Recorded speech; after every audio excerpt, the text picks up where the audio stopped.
Hi, everybody. Welcome to the Authentic Advisory Podcast. Hi, Zack. Hi. Yeah, thanks for being here and taking your time to do this. More than welcome, more than welcome. Yeah. So, how's the wedding? I mean, you just obviously had your wedding and everything else. How was it?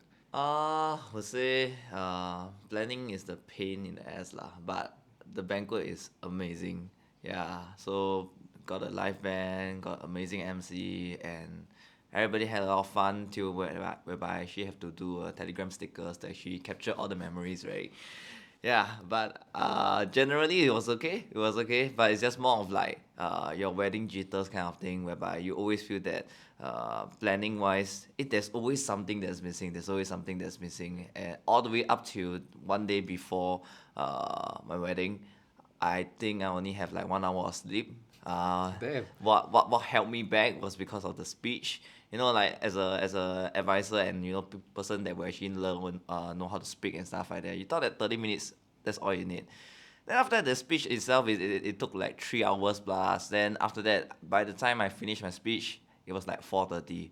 And after that, I'm supposed to wake up at 6:30. Supposed to actually get ready and stuff like that. Thinking of that 2 hours, I don't sleep. Yeah, but okay lah.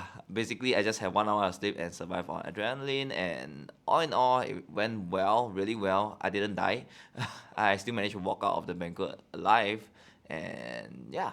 How long did it take you to and your partner to plan like before the actual day itself? Like, how long was the duration from the beginning of like booking and finding the hotel or the location, right, all the way until the day itself? Okay, so generally when you talk about like planning, right, it's not gonna be like intensive one shot and stuff like that. Usually you have to start planning a year before that. Yeah. A year. A year, yeah. The date that you choose matters as well. Because let's say if you want something that's popular, okay, that's whereby you really need like 1 year and plus a bit. Yeah. Yeah, so happen that for us it's just more of like we just take like okay our what's it called our anniversary, then we just thought that okay, anniversary, does it fall on Saturday? It doesn't, okay, then we just plus one more day. That's about it. But turns out that particular date is actually something that is more popular. But long story short, basically 1 year you actually have to secure the banquet itself, lock in the rate, then of course ensuring that your date is actually the date that you want can be blocked out. Then after which, then that's whereby you go more towards the okay, you want to whether you want to do pre-wedding shoot or not. If you don't want to do, Right. that's Pre-wedding fine. shoot. Yes, and the You pre took yours. You took yours overseas. Yes, correct, Hokkaido. So Okay. that part of it also, we were quite last minute. So after we got the banquet already, right, we thought that okay, one and I think we didn't even use 1 year. I think November was the part whereby we go to a wedding fair. Yeah. Yeah, we just see whichever we just want a cozy one. So we just went to the wedding fair. Oh, minimum commitment 10 table only. Okay, steady. We go with you. Yeah. Because most of them are usually 15 or 20s and stuff Yeah. like that. And you kind of just want to actually have a wedding whereby you really invite the people that you really want rather Yeah. than to actually please people. So that is for me. Then after the securing of the banquet, then that's where you go into planning for a pre-wedding shoot. Then that's where you actually go more towards the I think the last 3 months before the banquet, that's the more intense one. Right. Yeah, because that's where you really have to I think the pre-wedding shoot is number one. Because it's overseas, and you can't really control the conditions over there. You're not familiar and stuff Yeah. like that. So there is chances whereby the places that you want to go and take the shot The is weather, right? Like affect the weather or like yes, weather and a lot of also tourists or whatever. correct. But these days AI is fantastic. So my photo You was just done. remove. Yeah, exactly. He was showing me like how you can actually remove people from the background and it looks fantastic. Oh, wow. Yeah. Okay. And how much did it cost for like the wedding, like this entire thing, like the photo Yeah. shoot and then like the wedding banquet itself? A little bit of context, right, is that when I was planning this whole thing, I was actually wondering, someone should actually have given a guide, like from step A to B all the way and the costing and stuff like that. But now that I actually go through the whole thing, then and the accounts, right, I think it's approximately looking at like 56 And that and everything. everything in. So the banquet itself, okay, to people that buy more ang bao from me, I'll be very happy. But anyway, the banquet itself is about like 20-ish for 10 tables, 20-ish. Yeah. Then you're gonna have your MC. Okay, it depends. It depends. Cause for me, I want the MC. I want the live band. I want it to be something that I outsource everything. So MC is amount is a certain amount, about 1,000-ish. Live band 2,000. Then you have your Live band was videographer. good though. Yeah. Live band was good. Yeah, correct, It's a correct. good So touch. we really wanted more of it, but anyway, so the videographer is like another 3,002. Then the photographer actually is about 2,000 ish. So if we just talk about the banquet itself, Yeah. about 30, Do you, 30 ish to 40. do you manage to like break even or like Oh, the more banquet wise, if you banquet talk stuff? about the just the banquet, Yeah. it don't involve all the vendors. Yeah, like banquet itself. For sure, there's a profit. Okay. Yeah, but because you have all the other things that comes Yeah. in, right? It's still a net outflow, right? For sure. I think approximately we're talking about like 20-ish to 30. Yeah. Okay. Wow. I went back army yesterday for like a mock manning briefing or something like that. So Right. I met one of my platoon sergeant colleague there, and then after that, he was having his wedding soon, and then I think asked him where was it going to be held, and then he said like it was like Capella, right? And then I think he got like some big ass ballroom or something like that. Right. And then I think the minimum was like he didn't mention about minimum table, but I think he mentioned about like minimum spending. Oh. Yeah. So like the minimum spend is 100 grand. Okay. Yeah, and then he only have like 18 tables. Yeah, he didn't fill out the entire ballroom. Like he only have 18 tables, and then it was those long rectangular kind rather than like the circular stuff. Yeah, so it was like 18 tables and then 100 grand. And then but if you talk about per table, I think it was saying like I think it was 3K or something like that. Yeah, which is like crazy. Yeah. But then again, like he's a lawyer, so Right. I guess he have the money to do that, right? Right, Yeah. right. So there's that. Yeah. So tell me, right? Like you've been in business for like what 7 Yeah. years? Yeah.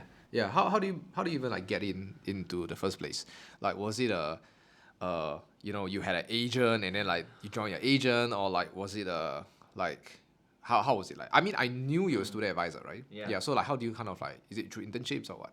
I would say it's through kind of like internship lah. Okay, long story short is that I was actually working for my boss. Back then when we actually have like those kind of part time jobs, I do this thing called telemarketing when it's still Okay. when it's still allowed. Okay, in case you guys actually come back and catch us and stuff like that, when it was still allowed. Okay, back then. Then so that was that. Then after that, I just thought that work 2-3 days into it and just like doesn't really like it. Then after that, I met my wife back then. She was actually studying. Then I was just asking like, hey, what are you doing? Oh, I'm actually studying for a paper. Like it's like an internship. Studying a paper, you pass the paper, then after that you can actually get into the industry and after that get some money. I'm like, oh, okay. For the first time in my life, study actually get you money. Because most of the time study you have to actually really get scholarship and stuff like that, right? So that was for me, and I just decided that just go in lah, study lah. Then after that, back in the industry, we always have this thing called like joint field work and stuff like that. Once you complete it, then after that's it. Yeah. So that was the idea for me. I just thought that I just want to try it out. If it doesn't work out well, then fine. At least we have an experience. At least we actually can move on. So for me is that back then I was at my first year mark. That was where I actually need to go to professional attachment already. I already told my boss I'm gonna quit already, because the thing is you do all this street prospecting, road show and stuff like that. Then you start thinking like, hey, as a fresh graduate, like, what the hell? Next time I will be a graduate and I'll be able to actually do better things and stuff like that. Then you start to have a lot of people coming to you and say, no, it's okay. Like those were the methods that you doing Back then. when you first joined. Yeah, because I think when you first join, you possibly wouldn't think of approaching your warm market straight away, because first of all is that you're not sure if you're gonna stay. Okay. Then that's one thing that costs you to actually have some confidence issue, and Number two is that your friends and stuff like that, they'll probably say, hey, 你不要害我 leh. Yeah, so it's this kind of thing also. It's the same thing. So for me, is first year, I just thought that, okay, I just really going to go towards the, kind of like the cold market and trying to hold my skills a bit better. If things were to actually go well already, that's where I actually start to actually approach my warm market. So you only approach like warm after like you felt like you did better with like the core market. Not exactly. Actually, I already intended to quit after a year already. Okay. Yeah. It is basically the story is that 1 year in, I thought that this doesn't work out. Then I go for internship. I realized that I studied the wrong degree. I really absolutely hated accounting and all the stuff. Then I decided to actually give it a shot over here, and that's where I can say that I am more of like, okay, not 100% gonna say that I'm gonna stay here forever, but I gave myself a deadline. I said that by graduation, if I'm not doing well, not even actually at least equal to a fresh grad pay and stuff like that, right? Which was how much? Like About 4 week. You studied what? Accounting accounting. in NTU. Yes. Okay. Yeah. So what was the fresh grad pay equivalent back then? Back then, I was already given a provisional offer, which is about like 3.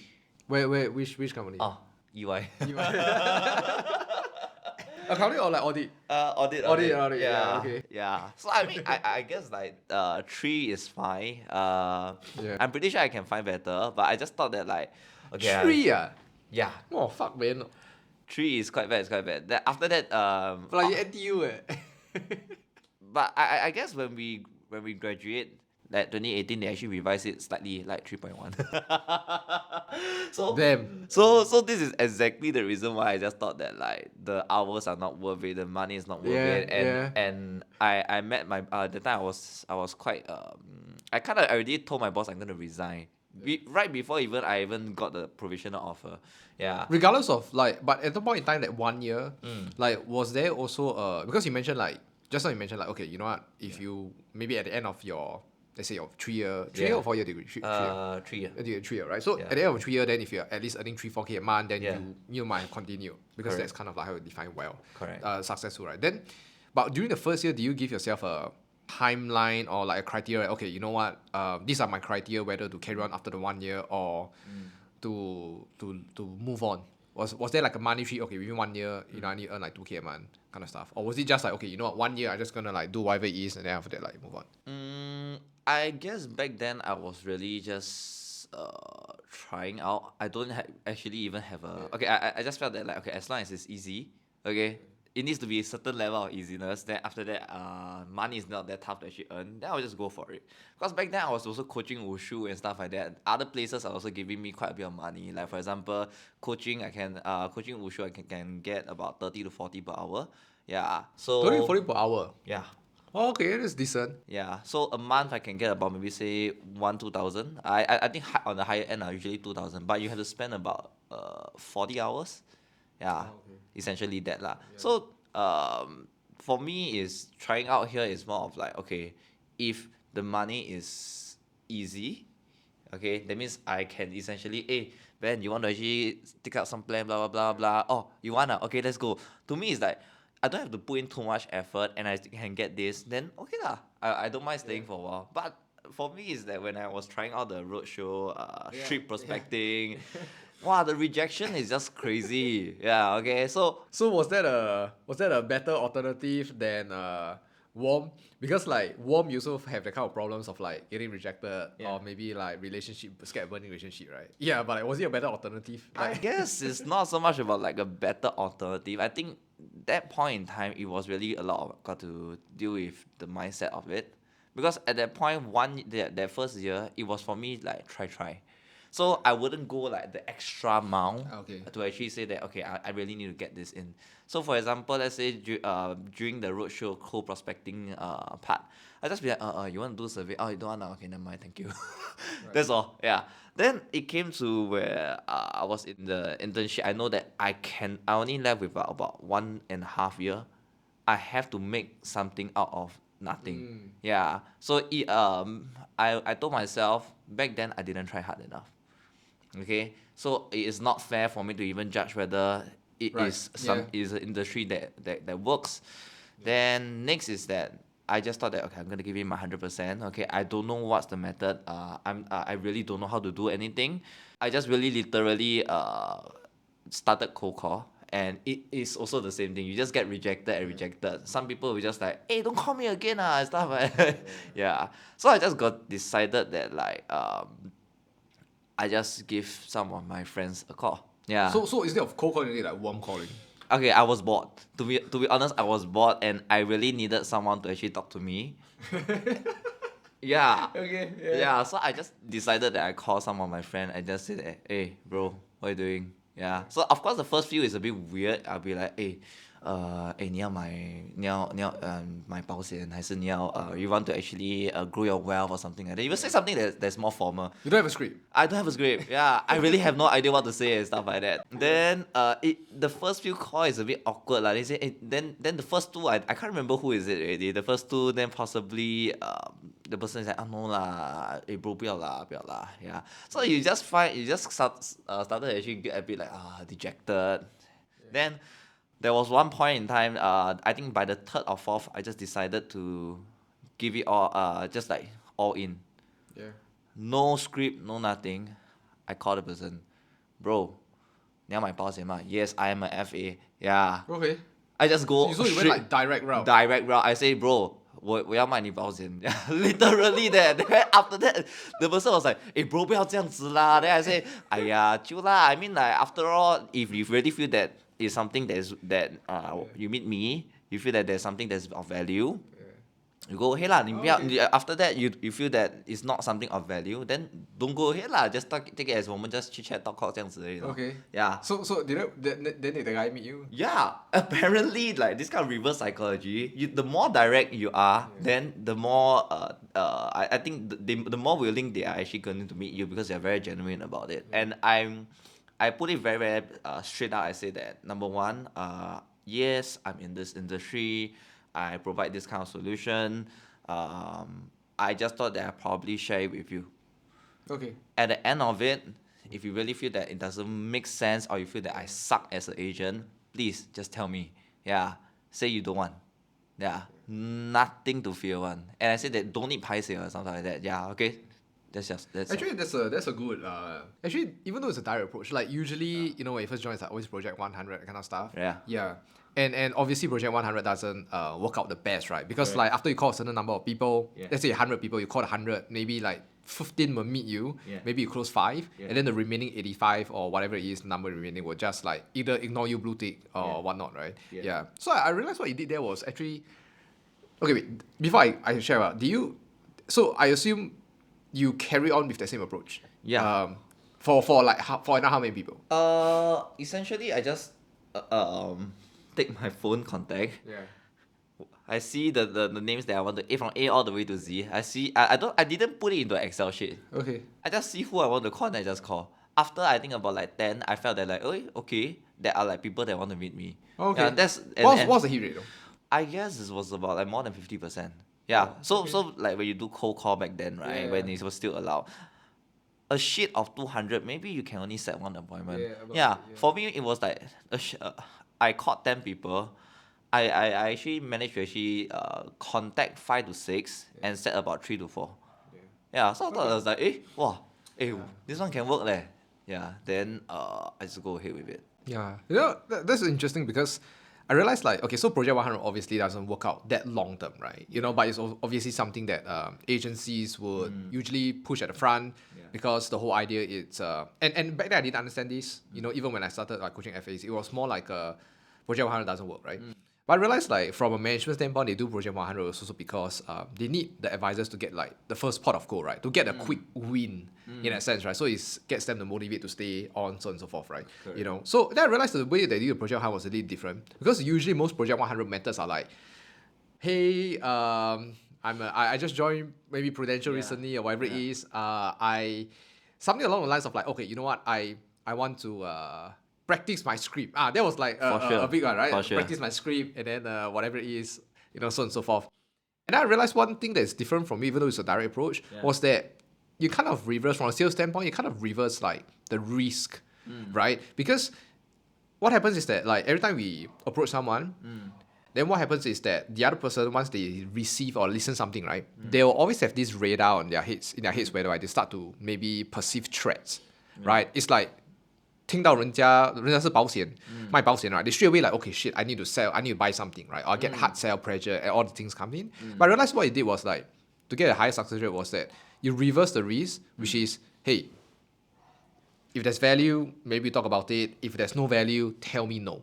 Yeah. Right? Yeah. And I think like that reverse the risk a lot because then people feel that I think it's kind of like you give them an environment or permission to feel safe Yes. and be safe to tell you no. Yes, exactly. Yeah, right. And I think that's why you also have a high hit rate because generally speaking, like Project 100, like from I've talked to 1,000 plus advisors like on one-to-ones, right? Like those that did like Project 100, it's like you call 10, it's almost like cold call. You call 10, maybe one or two will like meet. Okay, maybe two will say okay, then end up you only have a one person meeting you off 10. Correct. Yeah, right. So I felt that was pretty good. Yeah, reversing a risk. So back to I want to talk a little bit back about like the intentions portion, right? You know, so what made you decide? Because you give yourself like a year and then you want to leave, right? But after that, you said that after your internship or work attachment, whatever you call that, right? 6 months? Was it 6 months?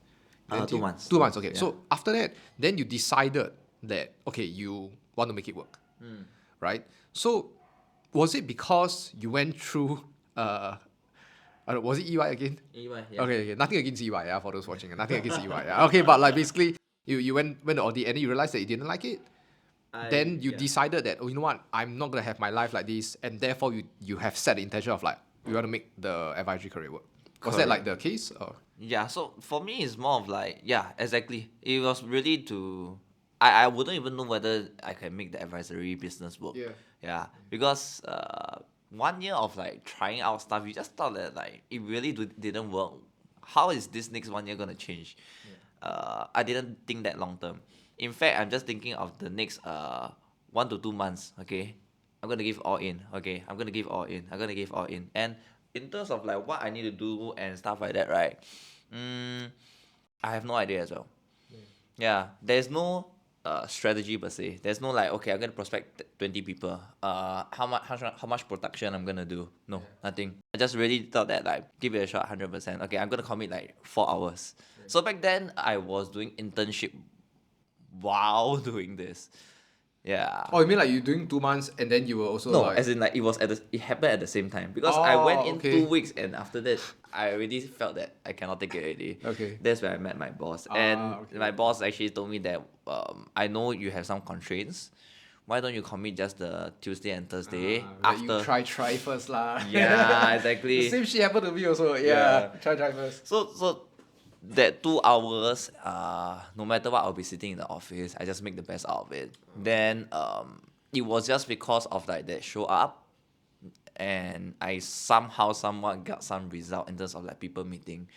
Then of course along the way, I do have some of them that actually really trust me in terms of like saying, okay, just give it a shot. Yeah, because back then I don't Like even warm, know. that was warm. Or like cold? No, in fact, that okay. Some is warm. There are some that are cold. Yeah, okay. Yeah.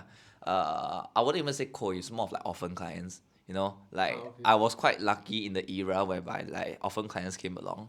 Right. Yeah. So basically there was a big bunch of organizations that actually left. Then we have some orphan clients. Okay. Yeah. Right. Yeah. So that happened, and then, so you did like the warm direct approach, right? Yeah. Yeah, warm is the that one you mentioned just now. Yeah. Then, what was the method or like your business model? Maybe during then, like the first maybe 1-2 years, in that sense, right? Like, was it still mainly warm, or like you also do a mixture of cold, you know, or like how was the business model that they have? Would you consider orphan clients as I mean, technically, often clients. I mean, I usually label them under technically clients. Yeah. But they're cold. I see. Right, like cold clients. Yeah, but I still under see. clients, right? I see. Yeah, and it's just different. I would like differentiate this. Is like there's cold prospects and there's cold clients. Yeah. Although both are cold and both are strangers in that sense, right? The difference here is that when it comes to a cold client, there's some form of establishment of authority, right? Correct. Yeah, because like maybe Pru or G or whatever assign Yeah, you, so it's yeah. kind of like there's somehow the implicit kind of trust. Not as if like doesn't mean that they 100% trust you, but like there's somehow trust, right? Yeah, but compared to a cold to a stranger. So like let's say you put like how many often clients you had anyway? I mean, if you're bringing at the point in time. That point in time, there were about like 30 to 50. Okay, so like putting them aside, and then like, what else do you do for your prospecting methods Oh, during the honest- first couple of years? Yeah, Honestly speaking, it's just warm. just warm. Okay. Yeah, and Project one, the I would guess it's the a direct approach, the direct approach. is direct it? approach, Okay, correct. okay. Yeah, and because we are all year 2, year 3, Yeah. haven't graduated. Which mah. was what 20. Yeah, 22, 22, yeah, 23. yeah, yeah. Most of us don't have money, Yeah. man. Yeah. Yeah, So yeah. even though I spent quite an amount of time actually prospecting my warm, that's not where the money actually comes. That's not where the result actually came. It was actually the orphan clients that actually, which I will actually talk a little bit more later. So the warm one is really, it helps me build a lot of confidence. Because number one is that I already straight up tell them, number one is I'm here to actually give value. Okay, if you really feel that it wasn't valuable, next is that if you really feel that I'm not the kind of agent that you're looking out for, just tell me up straight. And in fact, what I would do, I say that could you also give me some feedback? Yeah, so that at least I know what can I work on, what is not so good and stuff like that. Yeah. But how do you talk about you mentioned something interesting, which was talk about value, right? So how did so during the point, what do you do, right? Such that because on the phone and everything else, you're kind of like promising value, right? And Yeah. saying that, hey, that's not valuable or whatever it is. But what do you do during the appointments, or at least, quote unquote, the opening appointment to deliver value even without them buying? I guess first of all was actually future pacing them, like, okay, moving in time to come, once you graduate, you possibly need to buy certain stuff and maybe you don't have the money right now to actually buy certain stuff, but at least you know by the time when you reach there, okay, you wouldn't be so-called scam into buying into it. Because a lot of times when you talk about insurance industry, it's always like, oh, I gonna scam Yeah. and stuff like that. Yeah, so at least right now, first of all, I tell you, we are friends, okay, I genuinely care for you, okay, then at least you know what you need to get in time to come. So like, was it like just knowledge sharing, or were there like concept presentations that you do at a point in time, or how do you deliver that? Was it just like slides, and you run through like professor kind of stuff? Okay, this is why you need insurance, Yeah. why you need invest, so on and so forth. I would say is that, okay, honestly speaking, back then I don't even know what's concept presentation. For sure, I don't know anything about concept presentation. I roughly remember it's more of like I talking about the CPF. CPF got 3 pie. Okay, yeah. Then got yeah. the medicine. Basically, a CPF spokesperson, So kinda. Then after that, I talk about like in terms of like life insurance. I said that it's better to actually get as early as possible because you lock in the rate. Yeah. So I literally go through like what are some of the products that are available. Yeah. Like CPF products, or like insurance and investment products. Insurance. Okay. In fact, the first 2 to 3 years I didn't sell investment. Oh, okay. Yeah. Yeah, it's mainly shield, life insurance, term insurance. So I if I don't recall wrongly, okay, now that I think back, maybe it's really concept. Okay, so one concept is of course about the CPF one, Yeah. whereby you actually CPF shield, how you do those kind of like upgrading. Yeah. Okay. Back then we always talk about like upgrade of IP. Yeah. Next is of course life versus term. So last time I like to use this thing called like the buying of a house or renting of a house. Yeah. What would you actually like? Yeah. So there's a concept for, I assume, term and Life. whole life, Whole right? life, Yeah. yeah. Okay. So that was kind of like the value that they provided to them. But so then how was the closing, right? Because if let's say every 10 people you're able to get like 4 or 5 to meet up, or even more than that to meet up, right? Yeah. Then let's say you hypothetically speaking meet 10 people, Yeah. and they're students obviously, right? How many do you manage to go into a closing appointment, or at least close at least a small case back then? Back then, if you were to talk about like then, right, maybe most of the things that I close are show because it doesn't require money. Maybe about 5 to 6. Well, you close public or like you? Oh no, I just closed the MediSave portion, which is up to Okay. private ma. Okay. Because But never add rider. At the point in never. time. Okay, those that actually okay, they got do some part time one, they will add. Some really really get one, lack of better word, they just only get the Yeah. But of course, there are some that I will check first lah, because some of them their parents already gotten. Yeah. Yeah, then I will say that okay, don't, because you do this, okay. First of all, you're not too sure whether I'm not too sure if they have a medical condition. Yeah, they're pre-existing, right? Yeah. That's the, Yeah. I used to do that also. Student advisor. Yeah. Right? I think it was the same. I was like 20. I joined in 2017. I think you joined earlier. I think it was 2016, is it? I joined 2016, but I only started like really serious at 2017. Yeah, right. So I joined in like 2017, and then like a student advisor. So it's the same thing. Like a ton of them are all like students. They either have no money, Yeah. right, or they're just not at a stage whereby they would even give a shit about like talking or listening to financial planning, right? Yeah. Correct. So that's usually kind of like the problem. And what I did back then was like try to sell like the small little stuff, right? Like Yeah. PA. Yeah. Okay, actually I didn't really sell PA as much. I found like shield and then your term and the whole life, right? Yeah. Yeah. But then after that, like those can get what you get. But then I realized that the bigger do you end up proposing or like going the strategy of meeting the parents? Because that's what I did. Like I did a small little stuff, or if let's say they got no money for like the term whole life or savings plan or whatever, right? Then you move up to saying, hey, meet your parents, that kind of stuff. Like do you go up that strategy of like meeting the parents and selling the parents? Oh yeah, so now that you actually trigger my recollection, right, is that this shield plan, all these things is kind of what I call like client acquisition part of it. Back then there's a lot of things this I think it's client compilation, policy compilation. yeah, Yeah, policy review, policy compilation. Yeah. Then I will say like, actually you also not sure. Actually your parents are they sure of like what they get or not? Okay. If not, maybe I could actually help you take a look. But usually lah. they give you objections, what, right? Usually, wouldn't they give you? I mean, I get a ton of it, right? They will say Yeah. something like, "Oh, you know what? Yeah, maybe they know, maybe they don't know, but Yeah. they're not really interested." Like, don't you face the objections when they? I did. Maybe out of 10, right? I think for the first 10 that I try, out of 10, I maybe only get like 1 or 2 that say that okay lah, you can talk to my parents, yeah, because like then the 8 of them they will say, I don't want lah. They will settle I think they already know what they want already. They will settle themselves one. 2 is that my parents won't allow one lah. Yeah, they will say like you so only like 1 to 2. Then after that, how I did it, I would just say it was started off as like if you're not very sure, would your parents be sure in terms of their policy? Then I can help to review. Then they say then that's where I get the 1 out of 2 out of 10.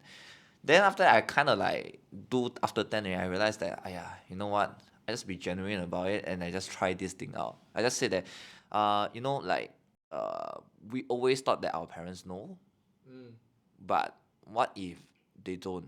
Because I share my own personal story, because my personal story is that I actually benefited from insurance. Okay. Because my mom got a life insurance, then after she had a payout of like 80,000 and stuff like that because of early stage breast cancer. But after that, the first thing that she said that, oh, I bought you some insurance. So I was thinking like cancer, right? Then possibly she'll buy me some hospitalization plan. They said, oh no, it's more for your education. So it's like savings plan. Yes, exactly. So Yeah. back then I was already secondary 2, 14 years old. Then I was like, okay, when I actually reached my uni, then I started to review my own policy ma. Then it's like about 7 to 8 years in already. I said that actually this one is a plan that actually matures 25 years there. How is this gonna be like a education plan? I don't understand. Then she said, oh, I don't know, like my that time my agent But said, 25 years, like when did she buy it? she bought it when I was 14 years old. 25 Back years, then- that's that. Yeah, so basically only like barely even halfway. Yeah. Yeah. Because your uni was like 20s, right? Exactly. So by the time you mature, it's like 30. 39, 39, yeah, exactly. 39. so I was like, okay, cool. No, but like, okay, like to be sure, Yeah. to be objective about it, like it's a savings plan. You can't withdraw. You at can, all, you can. Or like, You or is can. it approved flexi or like it's something like a full flexi something cash. approved flexi cash? Yeah, Okay. then you can withdraw and stuff like that. But the thing is, if you withdraw, Yeah. You also cannot settle your university Yeah, you education. probably What? can't zero that much. What was the premiums? About 100 plus per month. 100 plus per month. So if like maybe they are 20s, maybe accumulate maybe let's say 12K, 8K. 8. Then after that, how Yeah. much of that 8K can you withdraw? No, as in 8K is the cash benefit that you can actually withdraw. Oh, okay, Yeah, okay. but it still cannot settle your uni fee. Yeah, But no, the it's thing not. is, you think about it, you put 10 years or 12 years, okay? You have put in about like 12 or 13,000. Yeah. But you can only draw out like 8,000 out of it. Yeah. It just doesn't make sense. So I told my friend straight up. I said that this was the situation I was in. Yeah, just because my parents are not very literate, they are not very educated. So whatever the people say, they will actually just yeah. And in fact, I would have think that they should have gotten me a hospitalization plan because she went through this. Yeah. Yeah. And up till now, she cannot buy a hospitalization plan because back then there wasn't such thing, and she has already a pre-existing. So I share with them this story, and that is where suddenly the conversion rate gets better. So after telling a story, like after Yes, telling that story. exactly. Okay. Yeah. How do you not run the risk, or will you ever had this thought of like, okay, if you tell a story, especially a personal story, Yeah.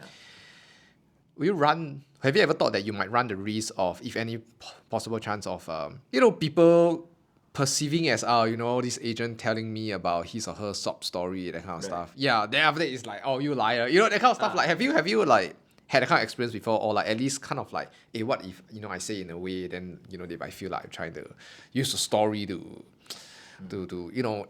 evoke certain emotions kind of stuff. To be honest, it was something that's a fact. So I didn't feel like I have to actually fake it or exaggerate it. Okay, definitely when you tell a story, there will be some form of exaggeration.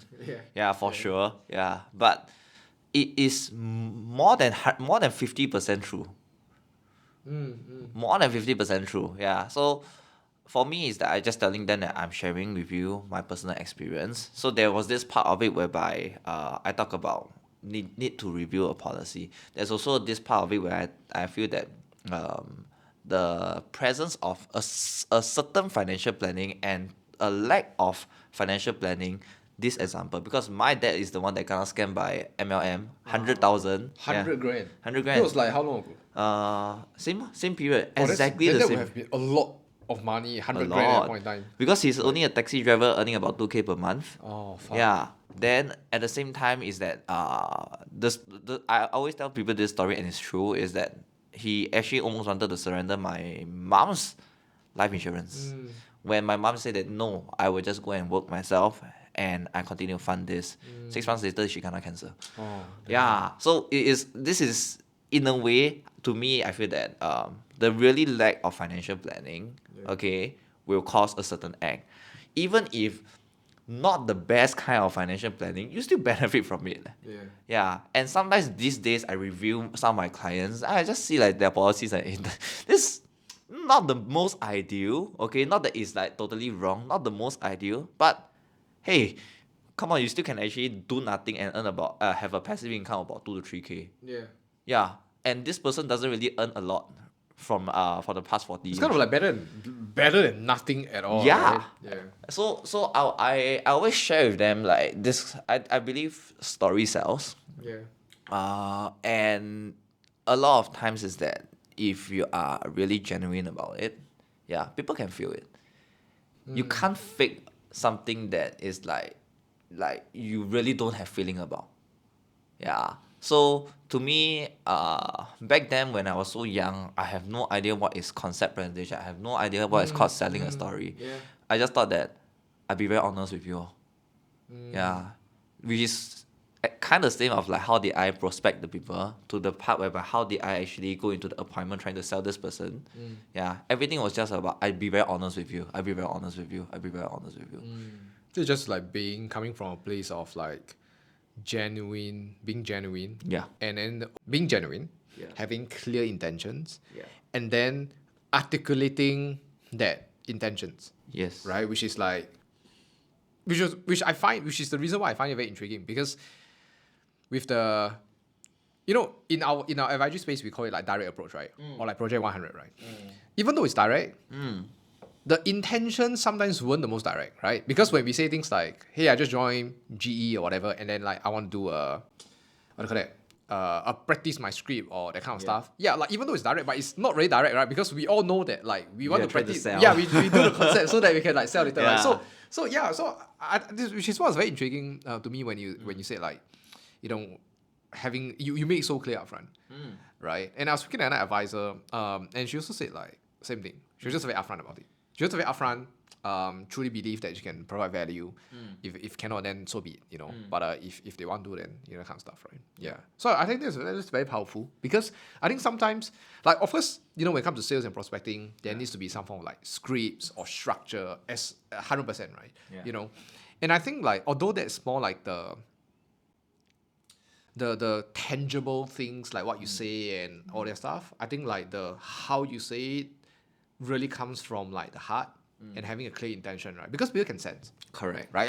Like we all know like people can sense shit, right? I mean the moment like even though like you can be their good friends, but if you just talk to them and just talk about like financial advisory stuff, right? If they can sense your intention, like your intention is trying to open them up, then they'll try to avoid you already, regardless of whatever you say, right? Yeah. Yeah, so that was like very intriguing, yeah, for me, when you mentioned about that. So I think that's cool. So once you did, so with that story, and then you went up to like with the parents, a lot easier to go up to the parents route, right? Yeah. Do you face problems there? Because when I went up to the parents route, right, one of the things I did was because I was 22 going to 23, right? So I was like a lot younger and everything else. Very what do you call that? 嫩草 ah. Yeah, right. for So sure. I know what yeah, else is yeah. it? So like one of the biggest object I had when I went there was like, it's not even an objection that they say it out explicitly. It was more like they look at you and you can sense their judgment. Yeah. They're like like literally their heads they were like, you this 小孩子, this small kid, are you Yeah. scamming my kids' money? How long are you going to stay? That kind of stuff. Yeah, like I like literally say the judgment. I mean, got one or two they explicitly say it out. And stuff like that. Yeah, but so do you face that? And if you did, like, what do you do, or what do you to overcome or at least like reduce that skepticism or the objection that I guess I have been a person that my first few is always bad one. So Your the what is one always bad? the first few that I tried to approach, right, it was very bad one. Like I'll feel that I know that okay, I kind of screw up already. I mean the parents are nice for sure. Yeah. They are They're nice. usually nice. Yeah. Yeah, it's just that they just don't have that conviction in you and stuff like that, and they feel like, hey, okay, I know what you're gonna say because number one is that, hey, how long have you been in this industry? Yeah. This Okay, is that's always another the one. first Yeah, question. the couple ask like, how long have you been in the industry? And then Yeah. especially when you first join, and then you say like, 6 months. I think what, and the number is definitely not going to be long enough. Yeah. For them to like be convinced, right? Correct. So three things. Like, what is the how long have you been in this industry? Next is about like like are you serious about this? Will you leave? Yeah, Because I yeah. have a lot of cases whereby like people come and go and my Correct. agents keep changing. Yeah, so I don't want it to be this case.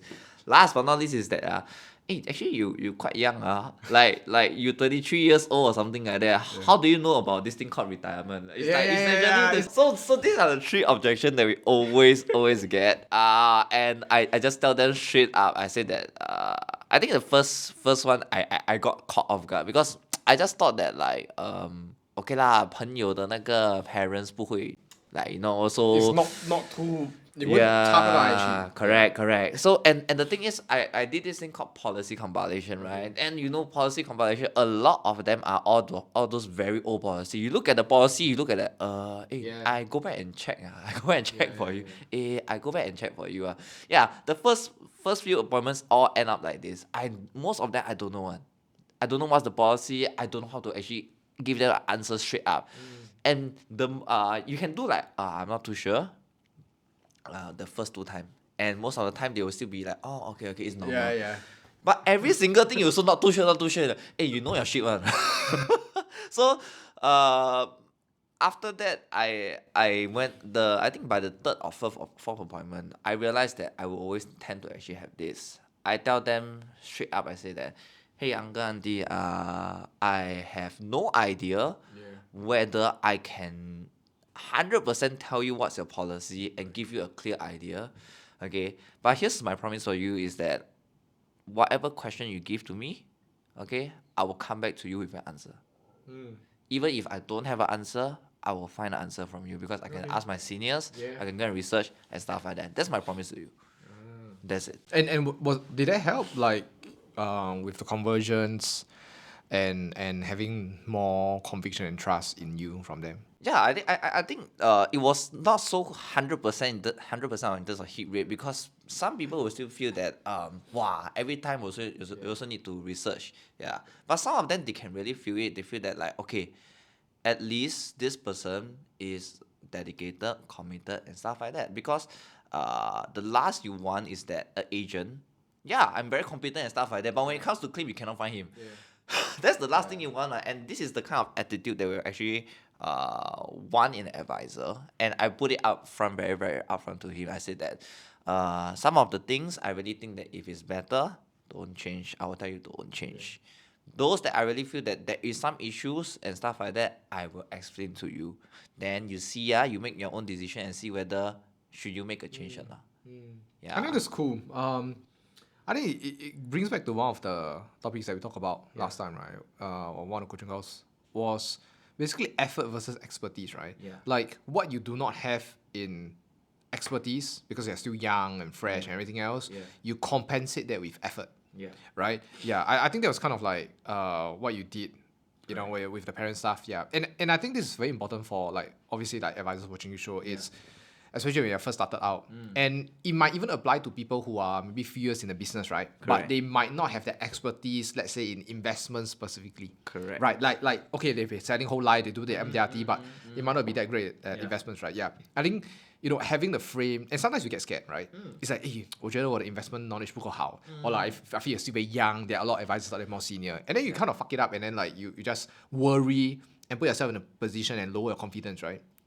And then you just like lose the sale a lot because of those inner kind of like mentality and thoughts, right? Yeah, but one of the things I always talk about is also like if you can replace, if for whatever there's we lack in expertise, we compensate with effort, which is basically what I say, hey, you know, I might not know everything, I might not be ABC, but what I do know is that, you know, I will do my best to find the answer, right? And get an answer for you, right? And I think people, now if you have both, I think that's great, but I think people is a lot more likely or a lot more forgiving if you don't have the expertise.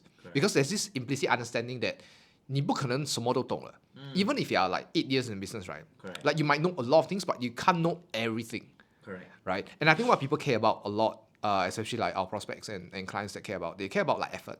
Yes. Yeah, they care about effort. They care about like, you know, how you make them feel. Like they care about like, have you did your very best, right? Because the truth is like, there could be a chance whereby you make a lot of effort, you research a lot, you do a lot of things, right? But you couldn't find an answer, for example, right? But if they can see that you actually done so many things, you did the follow-ups, you did the texting and everything else, like it reflects you as a person, right? And it's kind of like, I look at it in a sense like expertise is all the financial planning, CPF knowledge stuff, right?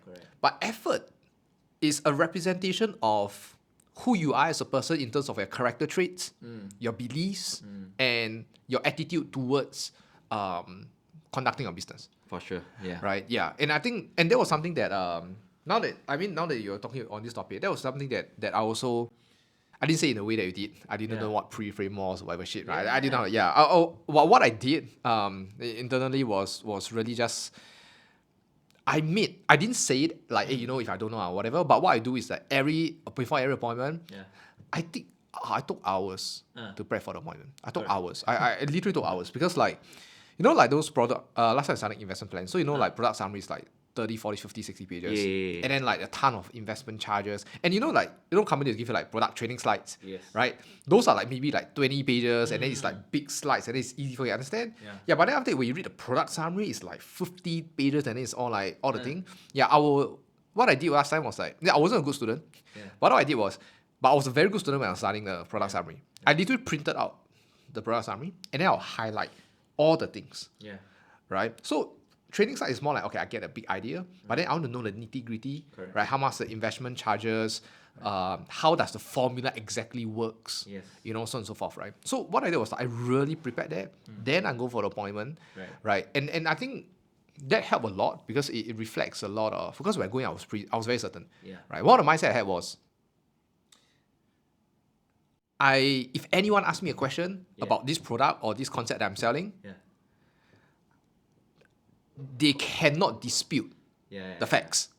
Yeah, I had that kind of mentality. They cannot dispute the facts because I know my shit. Like if they try to throw anything, there's no way like they will try to throw me off guard because I know my stuff. Yes. Yeah, I needed to be in that position because like when you're young and then you're talking to parents, right? Then the judgmental is real, right? And this is not their fault. It is what it is, right?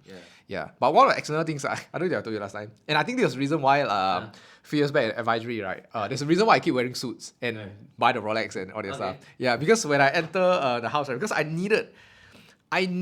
See, so big picture, who you are as a person matters more than your appearance, right? Or what you wear, what car you drive, whatever. But this doesn't deny the very fact that your external appearance still matters, right? So I went in there and then I wore my suit, the tie, right? And the first thing that they always say, like almost nearly every time, was, "Wow!" Like they totally got caught off guard because they were like they didn't expect a 23-year-old, which is their son's friend, to wear suit. Right? And it's not even like some cheap $50 suit. It's like legit like $100 to $300, $600 kind of suit, right? Where, you know, for the age where they kind of like, oh, well, this is different, right? Yeah. So that sets off the first impression.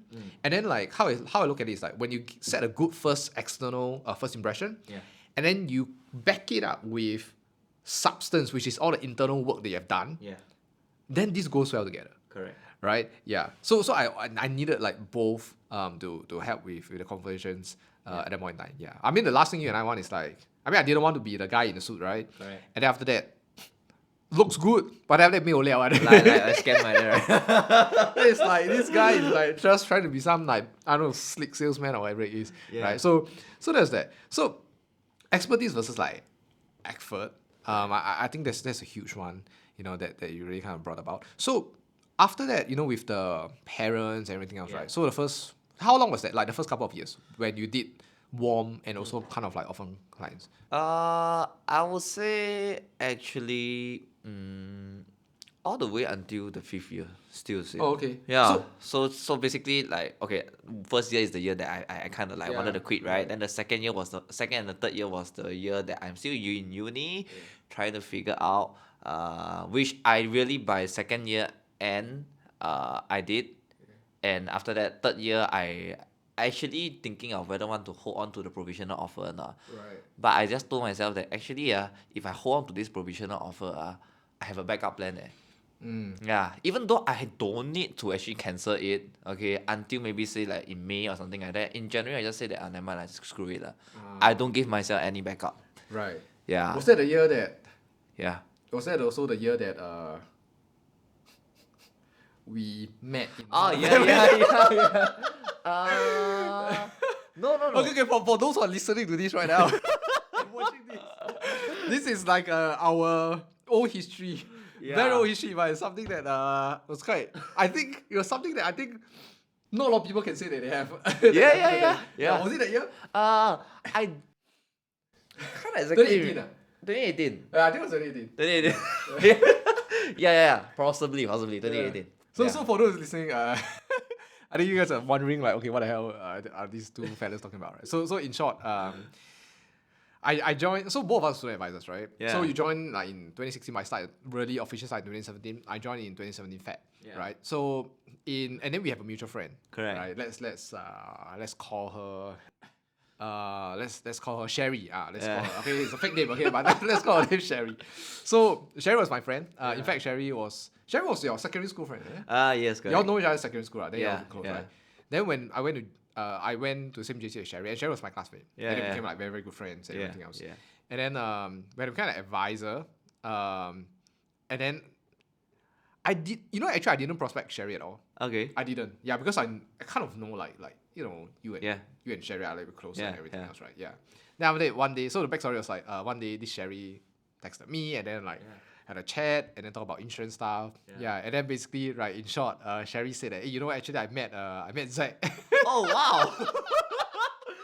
Wow. Yeah, she actually came up to me. Like Jay came up, then she wanted to talk about Superland. That was like, so I did my usual concepts and everything else, right? And then she said like, oh, you know, actually I met Zack, and then Zack talked about blah blah blah blah blah, right? And then I was like, to me at the point, I was like, okay, then the hell you come right? I mean, because like you did your, like, I know Zack, you probably did your stuff and everything else, right? I mean, you weren't close. You only met once at one time, then we follow each other on IG, right? Yeah. So so I thought like I was like, why is she here, right? Yeah. But then so deep down also like, yeah, sure.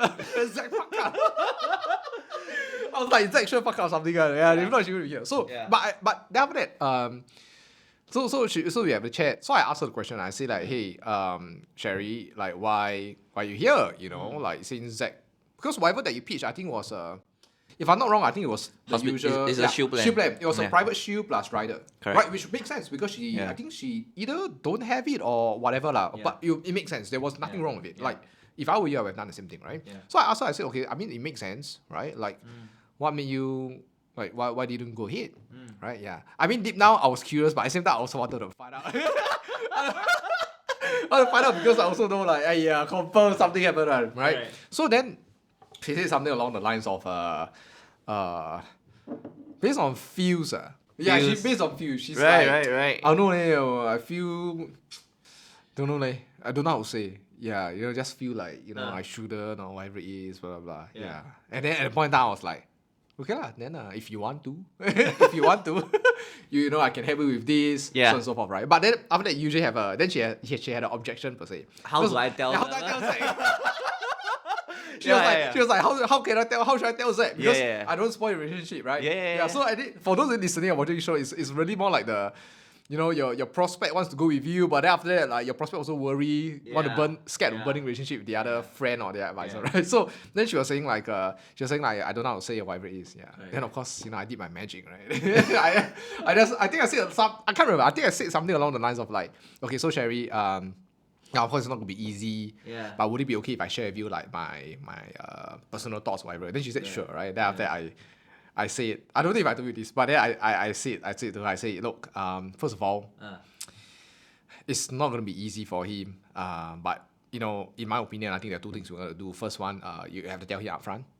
Right? But of course, and to me, I say that I'd rather you tell him up front rather than hiding it from him and ghosting him or whatever it is. Right? And then I think number two is, you know, you want to say it in a way whereby you can let him know that it's not about, you know, it's a not you, not. It's like basically it's a breakup thing, right? Okay, gotcha. Yeah, it's like a breakup thing. It's like it's not about you. You know, it's me. You know, that kind of bullshit. Yeah. So I saw that. Then after that, then she was still a bit hesitant. Right. Oh my god! Like now that I think back, all because of one shield plan. But actually, it was less about the shield plan. It was like it was fact that you know, I got. Actually, to be honest, right? I guess. I mean, not that he has shared his part of the story, and now I'm gonna share my part of the story, which is like, when I received that so-called like breakup text, or rather, okay, it wasn't a breakup text. What was the conversation? Because she didn't tell me exactly what she said. Okay, it wasn't like a breakup text per se. I'm also guessing. That was about like 2 to 3 weeks lapse time. Like it was lagging because first of all is that I thought you applied, then how come the payment you're not making? Then after that, like a few weeks, you gonna make a payment already or something like that? You gonna make a payment already? So back then I didn't know about all this kind of handling shit. Until one day after that, I guess we kind of met up. Like you and Sherry met up. We met up. Then after that, she just tell me like, hey, you know what? I felt that I think first of all, I needed to like thank you for like sharing with me and stuff like that. Then of course the next part of it is that I actually, to be very honest, met Ben. Okay. And after that, I of course I just kind of like feel that I'm more comfortable with him and stuff like that lah. But that does not make you. That does not mean that you are bad or something like that. So your words actually translated well. Then I guess it was then you became a hater. No, I was just like, okay. And, okay. Did you ask why? Did you ask her why? Did you ask her like, hey, why, you know? I mean, it's not easy to actually say that you want to ask straight person why. Like for example, it's like okay, it's not like boyfriend girlfriend kind of thing. Boyfriend girlfriend is you will ask like why the breakup and stuff like that. But you know, advisor will always want to be the nicest. Oh no worries, it's all okay. It's all okay. But inside we're like, what the hell? So what was actually going through me? I was just like, oh dude, this person, okay, this person confirm do something shady. Like 100%. Because okay, what I was thinking through is that number one is that me and Sherry were actually quite close friends all the way and stuff like that. So if you play on the relationship kind of thing, like confirm 100% like okay one ma, no issue. That was my thought at that point in time. Then number two is that of course I sell the card about like the agent kind of thing, right? You know, because we are friends and I really care for you a lot and stuff like that. Then obviously, you know, your plans with me will be safe and stuff like that. Lah. Yeah. Yeah. So I just couldn't comprehend and I just thought that like, wow, freak man, this person confirm do something shady. How the fuck you gonna do shady with I don't know. Like I thought that it's throw just in, I pay for your first year premium. could be. I have no idea, but I just thought that like I'm pretty sure at that point in time AXA's shield plan and Prudential's shield plan is rather kind of like compatible one. Like not very far off in terms of premiums and the benefits are quite okay. So I don't think it would confirm will lose one. So being very sore about it, I just thought that like okay, it's not me. Yeah. It's not me. It's her. It's the guy. It's everybody else's fault. Yeah. Never mind. You know what? Never mind. It's okay. It's a small case. I'm gonna move on and stuff like that. So back then, I do have this kind of mindset. Yeah, and now that I actually think back, number one of it is of course, firstly, this is the pitfall about war market. The pitfall about war market is you feel that because you guys have very good relationship, you thought that naturally he or she will 100% buy from you. That's number one. Number two is that because you guys are so casual and stuff like that, right? Sometimes there may be chances whereby you never go through the by right sales The process. proper sales process. Yeah, right, because okay. you know, like our sales process Yeah. sometimes can be quite long, right? You know, especially like the 500K presentation, it can be like 1 hour long, and people say like cut the chase and go into the product and stuff like that, right? So back then, I actually went into the product straight. Okay. Yeah, I didn't even go into what concept sharing, blah blah blah. I just said, hey, anyway, 这个是你需要的 anyway, 这个就是这样子 yeah. So any other question? Anyway, the premium is about like that lah. Yeah, I became like just a product seller. Right. Yeah, so there is not much value, and that's the part whereby I talk about like in terms of one market, you cannot 100% ensure that okay, you cannot 100% think that this person will 100% buy from you just because of the relationship. You guys can be friends, that's it. Yeah. But in terms of working together, wearing the hat of working as an agent and also friend and stuff like that, that is another So you relationship. didn't do the concept? I didn't. Guess what I did? I did the concept. Like she met me and then I was like, she was asking my usual stuff. Then I did my usual. I did like, okay, I did the concept presentation, the 500K one, and after that like went to the product, you know, and stuff like that. Yeah. So I guess. So to me, I just felt that like okay, I think back then I didn't exactly have a concept presentation also. Second of all is also I feel that like because 都已经这样 close 了嘛, I just need to tell you cut the chase and go straight into it, because I always feel that concept presentation is like just like a you know, I doing like a performance like that to make you feel that you impressed and stuff like this. In fact, up till now, concept presentation 100% is a must. It's a must. It's right? a must. So I think this is also one of the people. I think there were two things, right? I think one of the things you mentioned was like, especially in war market, just because someone is close to you, stuff like that, doesn't mean that. Like, I think what happens is we tend to take it for granted, right? Just because we feel like there's a competitive edge of like, we are closer and then therefore we should buy kind of stuff, right? Yeah, but I realized also like over like so many other people with the coaching and even first-hand experience was like, people can trust you as a friend in terms of relationship, but they might not trust you in terms of you managing their money. Right? Like, it's two separate things. Right? It's like, you know, they could be a best friend or whatever it is, but then if you ask them, but they might not be willing to put $1 million with you. Yeah. Right? Yeah. So I realized there's two different things. So that was the first pitfall. And obviously we need to go through the same process of like the sales and everything else. Just knowing that, bearing in mind that we still have a higher chance of closing because of relationship. Right? So then the second one was really more like, you know, a lot of people don't do concepts. Right? You know, so what made you decided that, okay, concept was something that's important, that, okay, what now we should start integrating that? Because technically speaking, right, like, we always feel like the main thing about the sales is the pitch, right? The product, we must do very well, and then we talk about objection handling, must know how to handle and everything else, right? But then you add your concept is like additional stuff. It could be 15, 20, 30 minutes, right? Correct. So what made you feel like, okay, I'll decide that, you know what, concept is important and stuff like that. Because I'm sure like at the point in time you didn't exactly realize that, oh, I didn't have a concept, right? Yeah. I guess I mean now it's been about 5 years apart, and after going through, I mean this is definitely not the only case that I may have lost.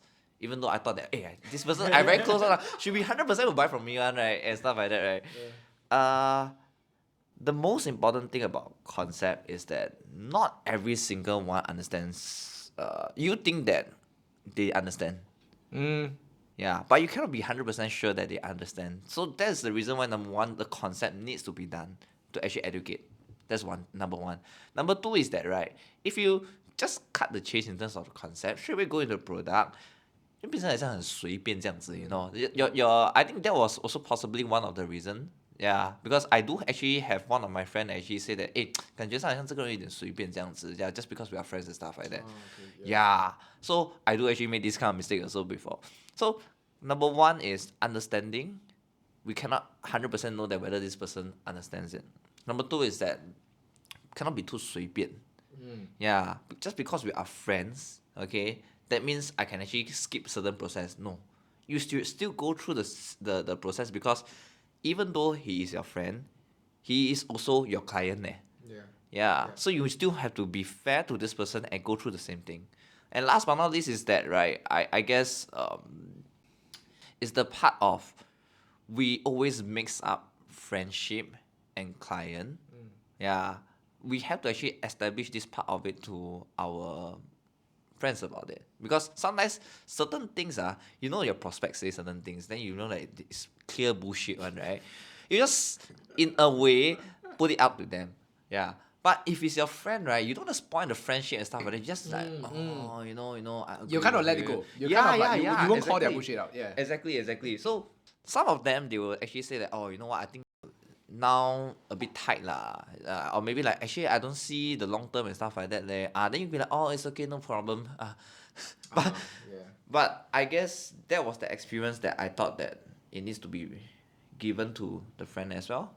Yeah. So these three main things. Number one is, of course, concept in terms of understanding needs to be done. No matter friend, your father, your mother, and stuff like that, right? Everybody needs to know, because it sets the common establishment in terms of understanding. Then you go into the next part of it, which is that if you skip the process, you skip the any part of it, right? It feels like you're just very 随便 just because we are friends. Yeah. And last but not least is that even though you guys are friends, you guys may be nice to each other and stuff like that, but you are still an agent. You're still an FC that is responsible for this person. You need to tell this person what is required. But of course, it can always be delivered in a nicer way, now that I know. It's just a style, right? So I think one of the things about concepts, I think one of the things you mentioned just now was, I think basically the whole idea of like making assumptions. Correct. Right? Like, how do we know that just because someone has a prospect already have a policies, how do we know that they? I think a lot of times we make this association of like, okay, just because someone already got advisor or someone already got policy equals to they know everything about it already. Exactly. Right? Like, but then the thing is like, if you were to challenge that assumption, and I think that's an assumption that is made very commonly, right? So then the question becomes like, okay, if we were to challenge that assumption, like how do we actually know that the person who has this policy and also have an advisor received and understood about financial planning, about how this policy should be or can be used. Like, how do we know, right? You know, but we always just say, oh, you know, and stuff like that, right? And I think it's a very huge flaw to make the assumption, because if we made the assumption, you're actually leaving a lot of money on the table, right? So, like, for example, it's like just because someone got an advisor and then bought a policy, right? We don't know how the advisor sold the policy. Correct. Right? We don't even know, like, did the advisor share any educational or kind of stuff or concept at all. It's just, or it could just be a selling, right? We might not even know whether the consumer or the prospect, him or herself, knows exactly what their plan is for, right? Because, you know, you talk about like your mom having that 25 years savings plan and everything else. My dad, when I checked my own policies back then when I first joined the industry, my dad has bought for me, actually I have a whole life plan, right? Didn't cover CI, only cover death. Yeah. Right? It was a pay for entire life kind of stuff. I think it was, yeah, 1,000. The premium was about 1,200 and then covers about 120 grand death, right? Yeah. And then I also asked so, when you're in 2017, when you look at plans like this, we all know it's a whole life plan, Yeah. right? We know it's a whole life plan that, maybe didn't cover CI. But when I asked my dad, like, what was that policy about, right? Saving plan. He said it was a savings plan. It was a savings plan. So when he bought it, and he bought it from my cousin. Right. Yeah, one of my cousin. I mean, obviously my family's a bit weird, but like my cousin is like nearly 50 years old. Yeah, 29 this year. Yeah, my cousin is 50, so it's like I'm the youngest kind of stuff. But same generation, same cousin, right? Yeah. So what happened was he sold him that plan and then said it was a savings plan. Right now, objectively speaking, maybe at that point now I don't know whether it was whole life plan already existed or it's just a trend that it's a whole life plan or whatever as a savings plan, right? Maybe I don't know if at that point in time got savings plan. I also don't know, right? Yeah. But because it was bought it was purchased in when I first born 1994, right?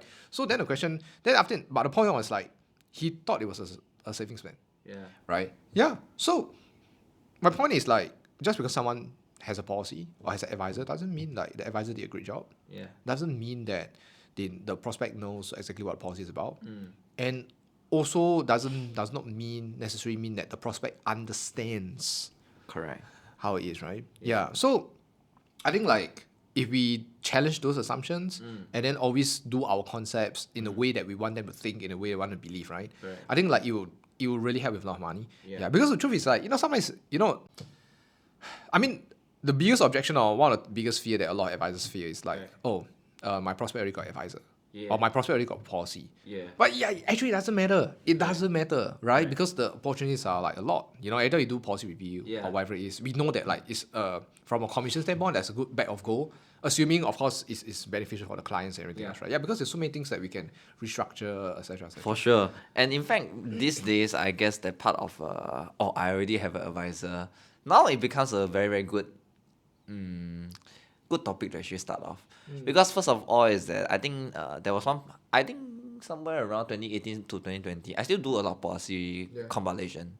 Yeah. Some of them will say that they already have an advisor. I think the first few I really have no idea how to handle it. I was like, oh, okay, very good. Yeah. Then next is I started to say like, a second opinion kind of thing, like a doctor. The usual. I feel it's overrated though. I feel it's overrated. Yeah. So that part of the second opinion thing comes into play. Then I guess the one that I thought that really worked quite well, I thought is more of like telling them what is this review about. Yeah. Because you can say second opinion about what? Like what? They probably hear these things already, then they just like, okay, this person just want to use an excuse to come. Yeah. I go back to storytelling again. I just say that, hey, I just thought that maybe I can actually help you do a review, because I'm not surprised, okay, that there is a advisor that is advising you. Yeah. In fact, if you told me that you don't have, I will be even more surprised. Yeah. So that's usually my script and stuff like that. Then next part of it, I'll share a bit more like why, even though let's say you have an advisor, you still can do this thing. Is because number one is that, are you 100% sure in terms of what you have gotten? Yeah. And if let's say today we can be 101% sure of what you're getting, isn't it better? And number two is that if it's really that good, then why are you afraid of reviewing it? Yeah. And I also feel like one of the other what you call like flip the script. Yeah. Kind of strategy was like when someone say let's say you're doing cold call or someone say you already got advisor, right? Like most of us will be like, the overrated way was like give a second opinion. Yeah. But one of the other way was like that I found really useful was like we actually acknowledge and agree and be happy that advisor, and then we say that actually, you know what, in fact, like you flip the script, right? You say that, hey, anyway, a lot of my prospects, a lot of my clients, right, all got advisors on. In fact, I actually most of the time only want prospects or customers or clients, right, that have advisors. Then it will trigger you'll break the pattern, right? Yeah. Then because they'll be like, why is it good? Because this means that I've already bought certain things and whatever. You probably can't sell much, right? But then it breaks the pattern because they will suddenly feel like they are different. Then you have to give the reason, right? And then I'll say the reason is because the very fact that you have advisor and they have policies, right, is better because this means that you truly believe to a certain degree in insurance and investment, right? And I don't have to deal with And this was that so this is a frame. This is a frame Yeah. like to make them feel better. It's an identity thing, right? Which is, Right. hey, you know what? I think the first thing is like first of all, I only look for customers or prospects or clients that already have policies and also advisors, Yeah. right? I rarely take on people that don't have anything, and then they say, do you know why? Then they're like, why? And I say, okay, the reason is because number one, you believe it means you really believe in insurance investments, yeah. right? And then number two, it also means that I'm dealing with responsible individuals. Okay. Yeah, I'm dealing with responsible individuals Wow. because I don't like to deal with irresponsible. I mean, Yeah. same thing. Zack, Yeah. in your workplace, you also don't want to deal with irresponsible, Yeah. right? Same thing. And the very fact that you already have some things, right, shows that you are a responsible individual. And I would love to explore this conversation to help you in certain areas that could help you with whatever it is that you want to achieve. Wow, that is a very good one. Yeah, that's the frame. Yeah, so like I use that frame. That was a good frame. And then it becomes like, then the person will become like different. And also, the person Yeah. would also tend to be more inclined to actually help you with, to let you do the policy review. The reason for that is because they have to be tagged to their identity. Because they would like to hear the very fact that they're responsible because it makes sense. Yeah. But the moment they commit to their identity that I'm a responsible person, Yeah. what does a responsible person do? A responsible person will make sure that the policies will always be reviewed, Yeah. will always be updated, correct? Yeah. But so it's very hard for them to say like, oh, I don't want because blah, blah, blah. I mean, of course, they can say they have other advisors, right? But like, generally speaking, it's kind of like, humans, I think Robert Kiyosaki says this, right? Like, humans always tend to be consistent with what they say and do. Yeah, Correct. so if I feel and believe that I'm a responsible person with Yeah. what you said, what you labeled me, Yeah. then I would also have actions of a responsible individual. Kind of like identity Correct, closing. right? Yeah, it's an identity close, right? Yeah, identity close to get a policy review. Yeah. So like this is actually a beautiful thing, right? Yeah. Oh. But a lot of people will feel like it's an objection. Likewise, right? Like a few years ago, I thought it's an objection, it's bad, blah blah blah, right? Yeah. Because and it works as this is important because it works especially well in different areas like cold calling, right? Or getting referrals. Yeah, getting referrals, they always say I will get advice already. Correct. I'm not interested, blah blah blah. Yeah, so that's also another way Yeah. a frame to do it, right? So I think that's like the beautiful part about like people having advisors. Because the truth here is who doesn't I mean, if you and I are in like Philippines, I was speaking to another Philippines advisor. Yeah. I mean don't quote me, but like I think he said something like it was very hard to do business in Philippines in terms of insurance because firstly the people are not that educated, and okay. not well to do also. And then I think only like maybe 5 or 10%, this one I don't know the exact data, but it's like 5 to 10% of the other country is covered. Oh. Yeah, so it's like 80-90% of them. Now, of course, it's good opportunity, right? Right. But my point is, it's also harder. Correct. Because like people are not exposed to it, so the amount of education is a lot more, right? Correct. Yeah, but in Singapore, it's like we are web savvy, we are internet savvy. There's AI, there's Seedly.com or whatever it is. We know so many things. Everybody got advisor already. Yeah. Right. But then we tend to see it also as a disadvantage, right? Yeah. Yeah, but the truth is like with every market, in a market that doesn't have any much insurance or advisors, have difficulties closing a population because you always think that no competition is good, right? Yeah, but it really depends, Correct. right? But then, so on the other hand, if you can see that, hey, now a lot of competition, Correct. you can look at it, and I choose to at least look in a way whereby it's having a lot of competition is good. Because what it means here is that most people in a competition, especially in the advisory space, most people do the same thing. Correct. And then in order for you to stand out, Yeah. you just need to do something different. Yeah. Right? And something different is just like if 90% of the people are doing this way of doing things, Yeah. all you need to do is not anything innovative, but just doing something that they don't do, right? So if someone, for example, right, Correct. a classic example is like, let's say advisor only, let's say for example, most advisors want to just sell the product, right? For example. Then all you need to do is like sell the product first, right? Then all you need to do is do a concept.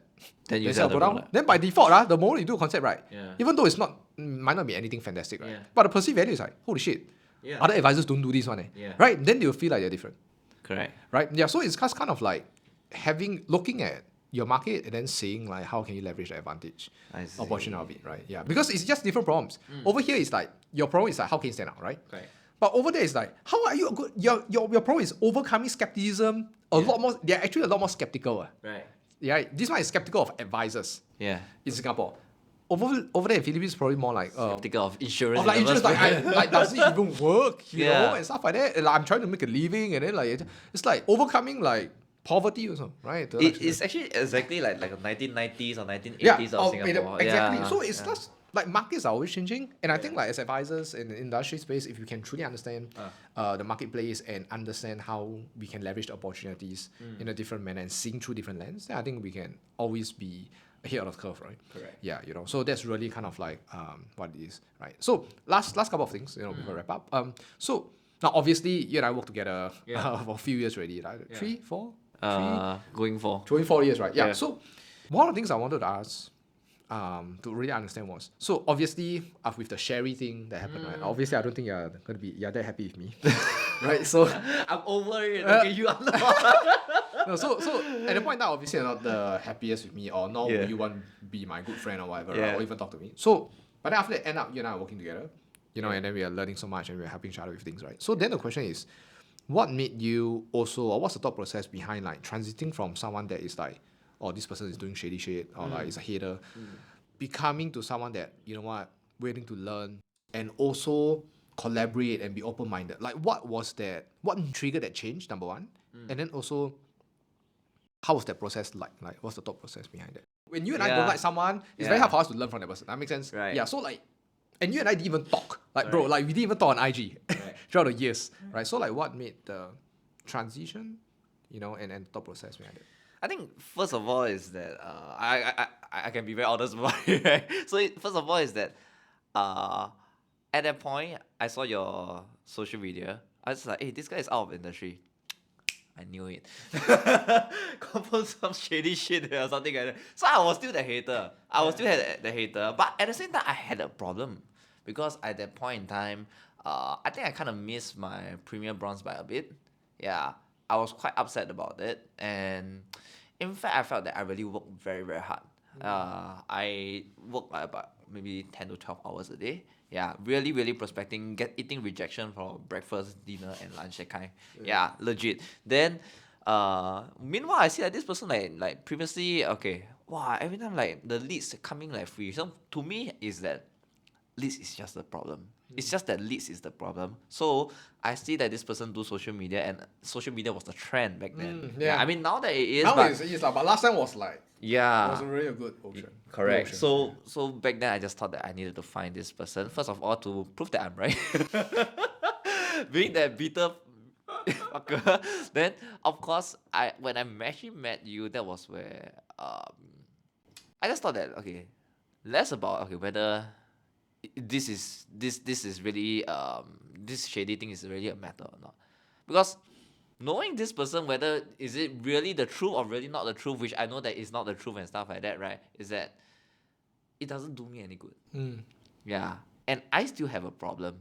So at that point in time, I just thought of like, okay, I really have an issue, and this person like, okay, yes, I don't know whether what is his background, because I really don't know you at that point in time. He seems to really know his shit. Yeah. So if I'm able to actually, acquire this skill and bring it to my own business, that will be fantastic already. So at that point in time, I just wanted to meet you for coffee. Then after I know what is social media, that's it, pangkang. To me, I feel that okay, I know my social media, I got leads. Then after that, closing no problem one, 100%, because I can close so many people, right? After that, it went to the second session and the third session, and I realized that oh shit, okay, cool. Maybe social media is important, but it's not that easy. But I think not just the social media. There's still other issue.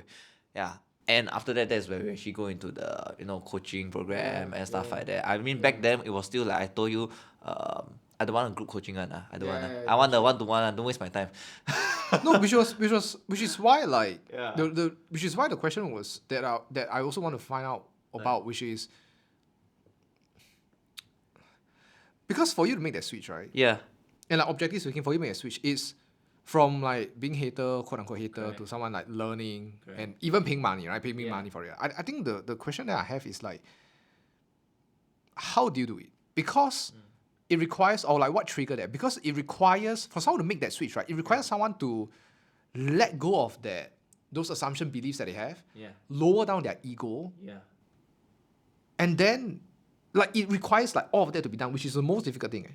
It's like trying to say like, let's say you and I don't like this person, like let's say you hate this person, and then you're like, okay, but I should still miss him to learn from him. You know how fucking hard it is to don't like someone and then still willing to have that humility Correct. and everything else. Like how do you do it? Like, was it like, because you're not, it's not as if you're struggling. I mean, you had your problems, but like, as everybody do, but you were still earning good money, right? I think you're doing what, about 10 a month, I think. I think back then about like 8 to 10. 8 to 10, yeah. So you are doing fine. Like, you're doing more than what most people usually do, right? So it's not as if like, oh, you are earning 1K a month and then you have no choice. I mean, that still can make sense, right? So what made you really, lower those things down, even though we are still earning decent income, pretty good income, and then you go and learn?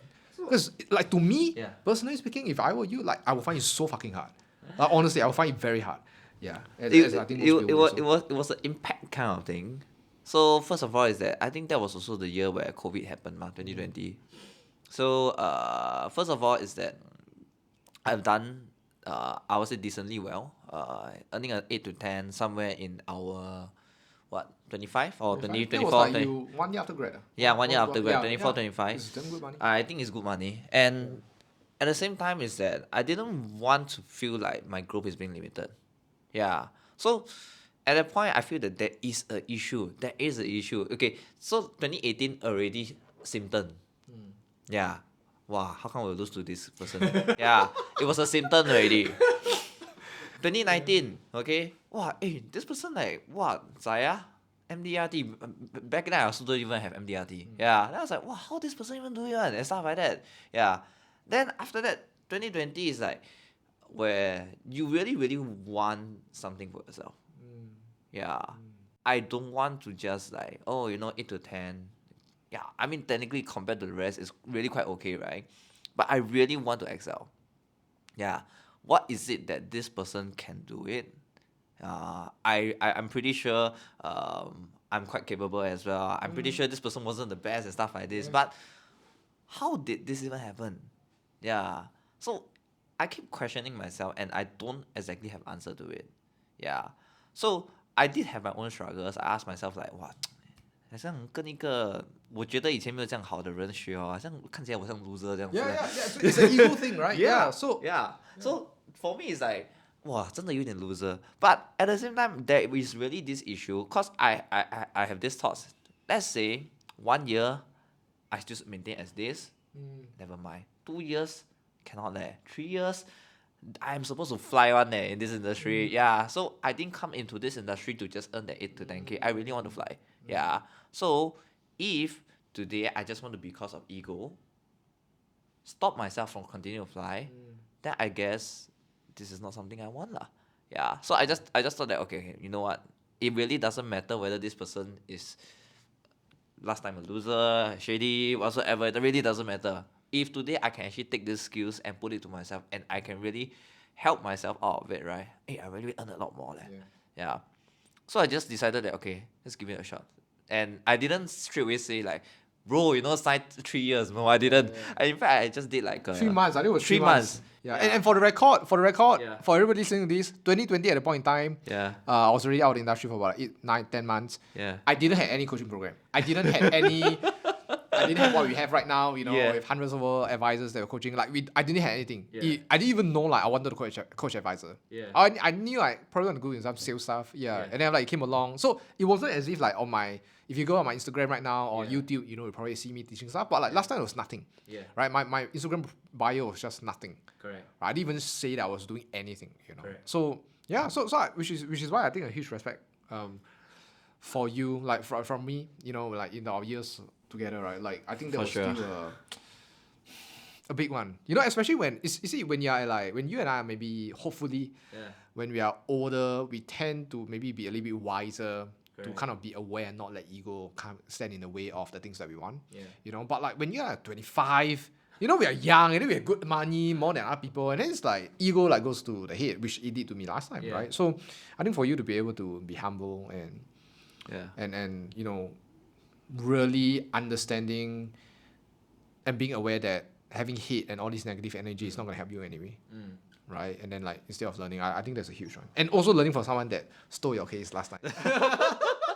I really believe sometimes that we should really look at so-called our enemy or the people that we dislike, okay, and review it through in terms of like, usually we dislike them is because we are envious.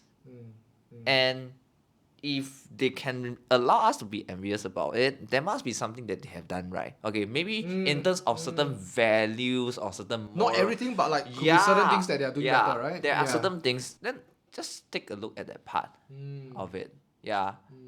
And and that was the whole idea of like I just wanted to take this part of it, which is the skills. Which of course that's how I actually end up in 3 months with you. Now of course along the way 3 months and start to feel that hey, actually this person, it's not just about the skills and stuff like that. This person, the mindset and stuff like that is also quite good. Okay, let's renew another 3 months. Yeah. Then after that, government gave the $9,000. I remember that one. Yeah. That was a Yeah. self-employed thing, right? Yeah. So just keep on doing it, and eventually you just realize that actually this coaching thing is important. Is because they always feel that they always say that you need someone to help you shorten the path. It's just like how we join the industry, our boss will say that you know what, last time I take like 10 years or something like that. I hope that actually you take only 5 years and that's my success. And paying people to actually help you accelerate the growth, I think that was one of the best choices of it, and that has allowed me to shift in terms of the mindset of it. Yeah, I think you brought up a very good point, which is like when you're jealous of someone, right? It turns to envy. Yeah. And then envy turns to hate. Yeah. And then all these things in common, one thing in common is that to the person that we are jealous, envious, and that we hate, right? Yeah. There is something. There's something about them that they did better than us. For sure. Yeah. Like it has to be that way, right? Correct. Yeah. So whether is the person doing better, whether usually it's the case, right? Person is doing better, so on and so forth. Maybe there's a particular trait or value that like even like haters on social media, right? I receive hate comments and everything else, right? Or sometimes I see my friends post or influencers and then like get a lot of hate comments. Right. Yeah. It's because like there's something about the person that they hate that they wish they have. But because they couldn't get it, they know they couldn't get it because maybe they're lazy or whatever it is, it makes them feel bad. Yeah. And then therefore to make themselves feel better, they do the hate comment. Correct. Right? Yeah. And I think like, but besides that, right, I think the whole point is like the very fact that we can draw out the very fact that if we can identify that this person is better than you in particular area, the thing that you hate for. So I think like, I'm not saying like hate people. I'm saying like, if you ever feel yourself like envious or jealous or like hate someone, then you ask yourself, what do you hate or envy about this particular person? Like which part of it? Because it's very easy for us to generalize and say like, I don't like Zack, I hate Zack. Yeah. Then people ask you, what about Zack? You don't like? I don't like his face. It's like, okay, that's ridiculous, right? Correct. But usually it's not because like they don't like this person for the sake of not liking this person. There's probably a particular trait they don't like, right? And then maybe it's just really looking at like, okay, I just want this part. yeah, of right. it. Because this means that like sometimes even people are handsome, right? They'll be like, hey, you're pretty face, you're a pretty boy, fuck, inside probably no brain one. Right? Like we can make judgments like this, and even though this person is good looking or maybe who is successful, did well and everything else, but it's probably because like we actually might not look that good, and then like we try to make ourselves feel better for that, right? Yeah. So I think that's just the key thing of like looking at it from a hater standpoint and seeing what we can make it. How can we make it productive, right? In fact, I would say that let's just be frank about it. We won't hate someone that's doing worse off than us. That's true. That's we'll just think another way this way because the thing is, right?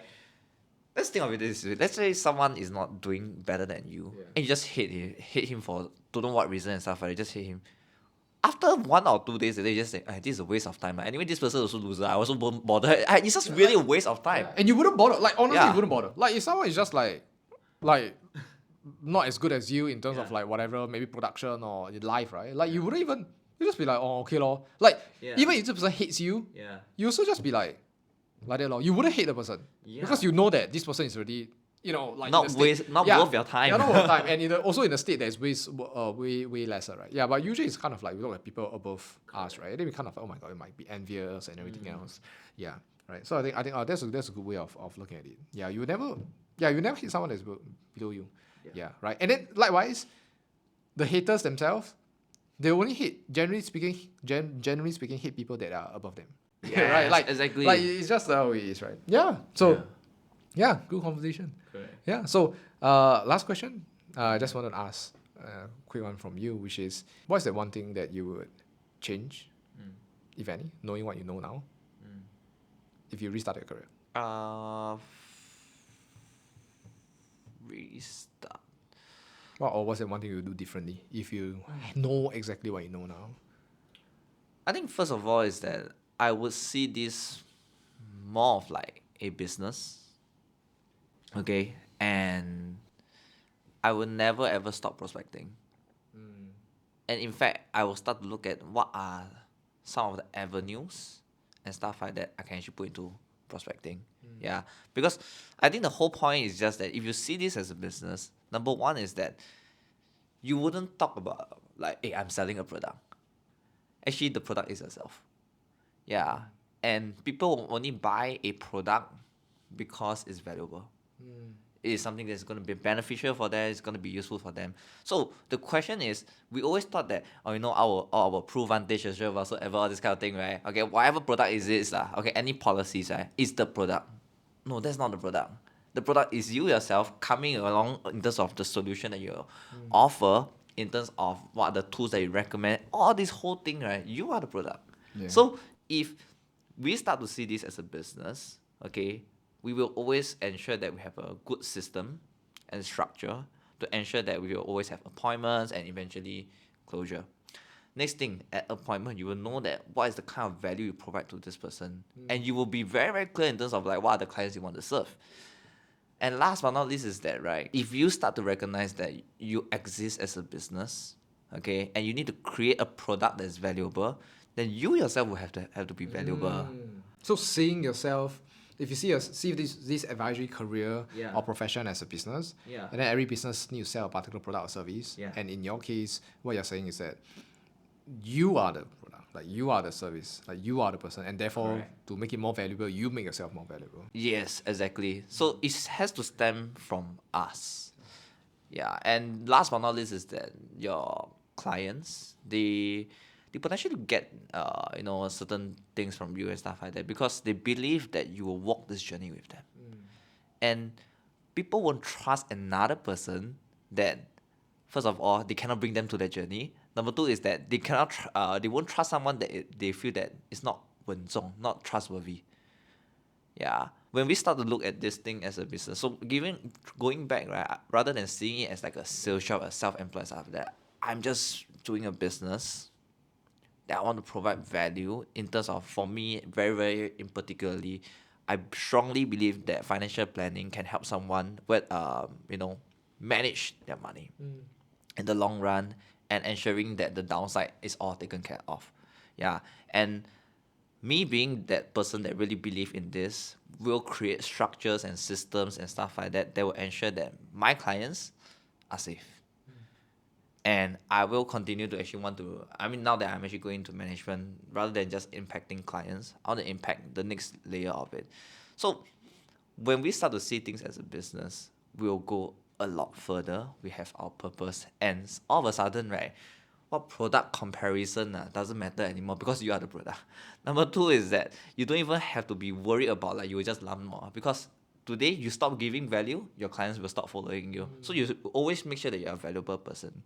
Last but not least is that, right, because you are the core of the business, you will want to make sure that you constantly 2-3 steps ahead, 2-3 steps ahead, 2-3 steps ahead. Because clients only buy from you because you are 2-3 steps ahead. Yeah. If not, they will possibly buy from Sanjay Tonali. Very above, but they never get to him. Yeah. So yeah, really, really start seeing it as a business and be someone that's valuable. Okay. Yeah. Thank you for the conversation. I learned a lot. Yeah. And Yeah, I think more than it's- welcome. Yeah, I think it's fun and stuff like that. Yeah. Thanks so much, Zack. Okay, thank you.